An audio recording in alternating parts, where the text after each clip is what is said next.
কাটা কয়েকটা সাইড কাটা আছে।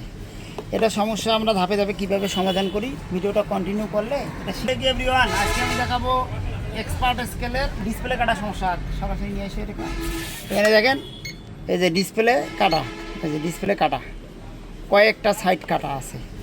এটা সমস্যা আমরা ধাপে ধাপে কীভাবে সমাধান করি ভিডিওটা কন্টিনিউ করলে এটা শিখতে পারবেন ইনশাআল্লাহ। নতুন টেকনিশিয়ানদের হেল্পের জন্য আমার এই ভিডিওগুলো তৈরি করা। এছাড়া যারা digital weight scale servicing training করবেন তারা স্ক্রিনে দেখানো নাম্বারে ফোন দিয়ে সিরিয়াল নেবেন। যারা ট্রেনিং করবেন তাদেরকে এটার ফুল ডায়াগ্রামটা দেওয়া হয়। ডায়াগ্রাম অনুযায়ী কাজ করলে খুব সহজ হয় অবশ্য। আর যারা আসতে পারতেছেন না, টাকা পয়সার সমস্যা, তারা আমার ফেসবুক পেজের অথবা ইউটিউব চ্যানেলের ভিডিওগুলো কন্টিনিউ করবেন, তাহলে এই সমস্যাগুলো সহজে সমাধান করতে পারবেন। আমরা দেখবো হলো যে এটার সমস্যা আরেকবার দেখি নেই। এটা হচ্ছে 1 2 3 সাইড কাটা। এটা হচ্ছে 3টে সাইড কাটা। এই যে 1টা 2টা 3টা সাইড কাটা এবং প্রতিটা ডিজিটেরই একই সমস্যা। একটা ডিসপ্লেটা সুন্দরভাবে দেখবো এই সমস্যা হলে, যেহেতু এই ডিসপ্লেতে কোনো রেজিস্ট্যান্স ব্যবহার করা হয়নি। আপনারা জানেন যে 1977-এর ডিসপ্লেতে কোনো রেজিস্ট্যান্স ব্যবহার করে না, ডাইরেক্ট আইসি থেকে প্রিন্ট হয়ে আপনার ডিজিটাল লাইনগুলো আসে। সেক্ষেত্রে আমরা প্রিন্টগুলো খুঁজবো কোথায় সমস্যা হয়েছে নাকি। এই যে আমি দেখতে পাচ্ছি যে এইখানে প্রিন্ট পোড়া, এই যে এইখানে প্রিন্ট পোড়া আছে, এরপরে এই জায়গায় প্রিন্ট পোড়া আছে, এই জায়গায় প্রিন্ট পোড়া আছে, এই জায়গায় প্রিন্ট পোড়া আছে, বিভিন্ন জায়গায় পোড়া আছে। এগুলো আমরা ইন্ডিকেটার দিয়ে ঘষে দেখবো যে আসলে কোথাও কাটা গেছে না। তারা ডিজিটাল ওয়েট স্কেলের স্পেয়ার পার্টসগুলো খুব কম রেটে সারা বাংলাদেশে হোম ডেলিভারি নিতে চাচ্ছেন, অবশ্যই স্ক্রিনে দেখানো নাম্বারে ফোন দিবেন। ফোন দিলে আমরা মালের লিস্ট দিলে আমরা পাঠাবো মালগুলো আপনার স্টেট ফার্স্ট কুরিয়ার সার্ভিসে হোম ডেলিভারিতে পাঠাবো। আপনারা দেখে শুনে তারপরে টাকা দিয়ে তুলে নেবেন।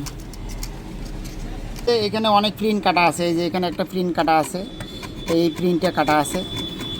এগুলা সুন্দরভাবে আগে ঘষে নিতে হবে।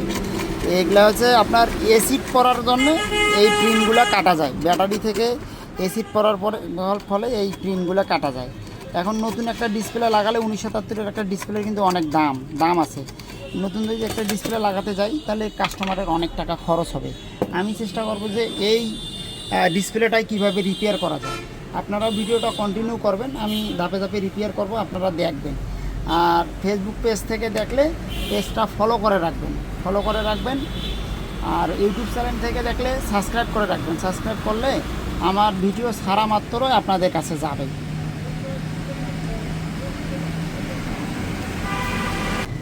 আমি ভিডিওটা পোস্ট করে রাখছিলাম, কারণ হচ্ছে আপনার এইটা ঘষতে বা পরিষ্কার করতে অনেক সময় লাগলো, দেখা যায় স্পষ্ট।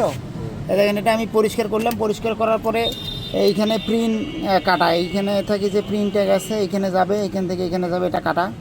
আবার এইখান থেকে যে প্রিন্টটা আসছে এই এই পয়েন্টে আসছে, এটাও কাটা। তারপরে এই যে এইখানে যে প্রিন্টটা এটাও কাটা। আমরা এগুলা সুন্দরভাবে বাইপাস করব। 2টা বাইপাস করা হয়েছে। 2টা বাইপাস করার পরে অনেকটাই ডিসপ্লেটা ভালো হয়েছে, তবে আরেকটা বাইপাস করা বাকি আছে। এটা এই সেটটাও দেখতে হবে। আপনার এই যে বাইপাসগুলো সুন্দরভাবে করলাম, এটা একটা 4টে লাইন কাটা ছিল। বাইপাস করার পরে ডিসপ্লেটা একদম ওকে আসছে, দেখতে পাচ্ছেন একদম ওকে, কোনো সমস্যা নেই। ডিসপ্লে ভালো মন্দ দেখার বুদ্ধি হয়েছে, যখন সবগুলো 8 হবে, একদম সবগুলো 8 উঠছে। তবে এই ডিজিটটার একটু সমস্যা আছে, এই ডিজিটটা চেঞ্জ করতে হবে। এই ডিজিটটা তো ওদের কোনো কাজে লাগে না, বিধায় আমি চেঞ্জ করে দিলাম না। আপনারা ডিসপ্লে ডিজিট কাটা সমস্যা হলে সুন্দরভাবে এই প্রিন্টগুলো চেক করে বাইপাস করে অথবা ডিজিট কাটা থাকলে চেঞ্জ করে ঠিক করতে পারবেন। যারা ডিজিটাল স্কেল সার্ভিসিং ট্রেনিং করতে ইচ্ছুক অবশ্যই স্ক্রিনে দেখানো নাম্বারে ফোন দিয়ে সিরিয়াল নিতে। এইখানে আসার অন্তত 5 থেকে 6 দিন আগে সিরিয়াল নিতে রাখতে হবে। ধন্যবাদ, ভালো থাকবেন।